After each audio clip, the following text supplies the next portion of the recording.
আজ একটু চিকেন খেতে ইচ্ছে হচ্ছিলো, তাই বরমশাইকে বলতে তো সঙ্গে সঙ্গে চলে গেল বাজারে। তো দেখো সাথে চিকেন নিয়ে এসেছে। তো চিকেনের সাথে সাথে মানে আমরা যে মুরগিটা নিয়েছি তার সাথে না ডিম হয়ে গেছিলো। তো দেখো ডিমগুলো কত ছোট ছোট, সাথে অনেক ছোট ছোট ডিম ছিল, এগুলো একটু বড় হয়েছে।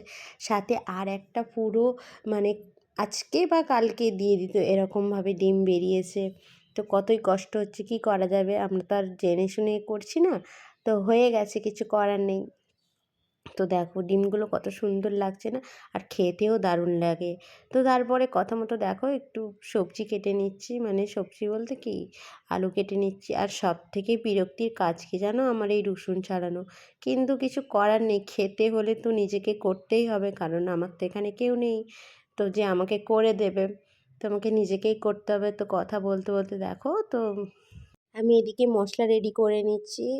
তো আলু ভাজবো, কারণ মাংসের সাথে আলু না ভাজা হলে তো চলে না। আর এই শিলনোড়াতে মশলা বেটে যে রান্না এখনকার দিনে তো হয় না, তো খুবই কম, শুধু গ্রামের দিকেই দেখা যায়, আর টাউনের তো চলেই না।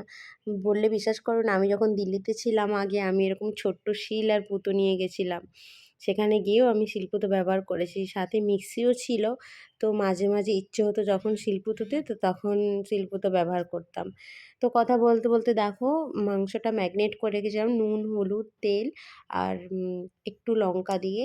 তো তারপরে তেলে দিয়েছি গরম মশলা বলতে জিরে দিয়েছি, আর শুকনো লঙ্কা দুটো দিয়েছি। তো তারপরে পেঁয়াজটাকে ভেজে নিচ্ছি, পেঁয়াজ দিয়ে রসুন দিয়েছি, তারপরে আদা যেমন মশলা দেয়। তো দেখতেই পেলে আমি দুটো ডিমটা তুলে নিয়েছি। তো এখন থেকে ডিমটা দিলে না গলে যাবে। তো তাই জন্য তো আর মাঝখানে আর ভিডিও করা হয় না, তো ফোন চলে এসেছিলো, তো তাই আর ভিডিও করতে পারি না। তো তারপরে এই মাংসগুলো দেশি মুরগি তো, তো তাই প্রচণ্ড শক্ত হয়, একে কুকারে না দিলে না হয় না, মানে সারাদিন লেগে যাবে। তো চলো বাই। তো দেখো কেমন হয়েছে।